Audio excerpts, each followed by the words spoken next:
Hello guys, good evening. কেমন আছো সকলে? আশা করি ভালো আছো। তো পায়েল সাহা পেজটাতে তোমাদেরকে ওয়েলকাম। সকলে ফলো করে দিও, আর কমেন্ট করো, লাইক করো, আর পাশে থেকো, ঠিক আছে?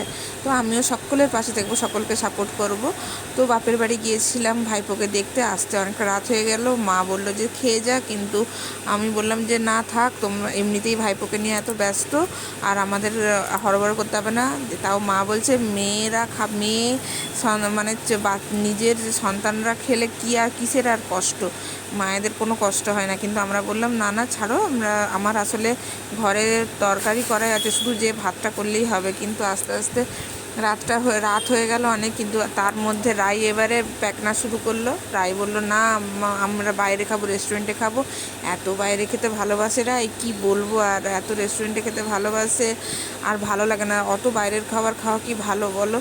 তো যাই হোক, রায়ের জেদ, তার বাবা তো রায় যা বলে তাই। রায়ের চোখের জল তো সহ্য করতে পারলো না। সব বাবারাই যেমন সেই রকমই আর কি, মেয়েদের চোখের জল কি সহ্য করতে পারে বাবারা? তো যাই হোক, রায়ের জেদটা তার বাবা পূরণ করলো আর কি। তো বললো চলো ছাড়ো, যা খাবার আছে তা কালকে আমরা গরম করে খেয়ে নিব। তো রায় যখন চেয়েছে তো চলো। তো যাই হোক, আমাদের মেদিনীপুরে মশলা দরবার যে রেস্টুরেন্টটা ভীষণ ভীষণ ভালো খাবার, মানে খুবই ভালো খাবার, এর টেস্ট ভালো আর খুব মানে ফ্রেশ। তো এখানেই আমি রায়কে নিয়ে আসি। এখানে খাবার খেলে না বাচ্চার কোনো শরীর খারাপ হবে না একদম।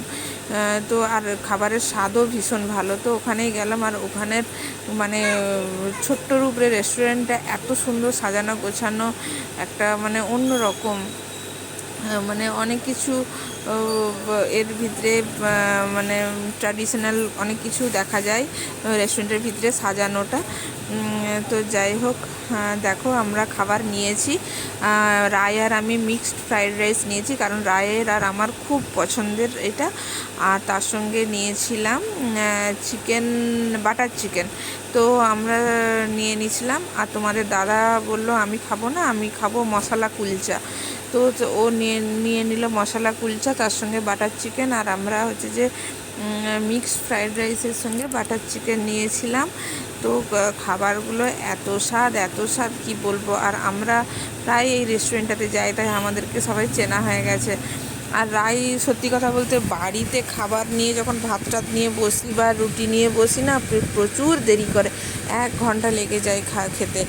আর হচ্ছে যে আর রেস্টুরেন্টে নিজে একা একা সুন্দর খেয়ে নেয়, আর এই আর কি। তো আর শুধু বাইরের খাবার খাবো জানো তো।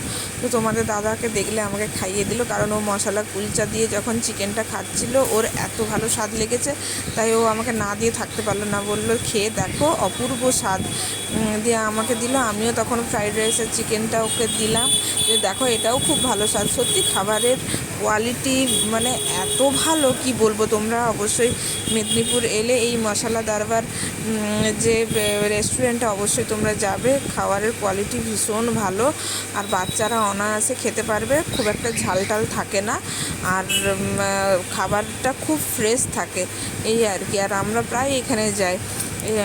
তো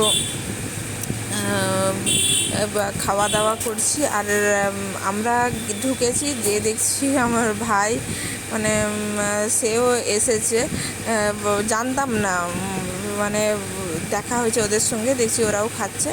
তো যাই হোক, আমাদের খাওয়া দাওয়া কমপ্লিট হয়ে গেল। রাই তো মামাকে দেখে ভীষণ খুশি, খুব আনন্দ করলো।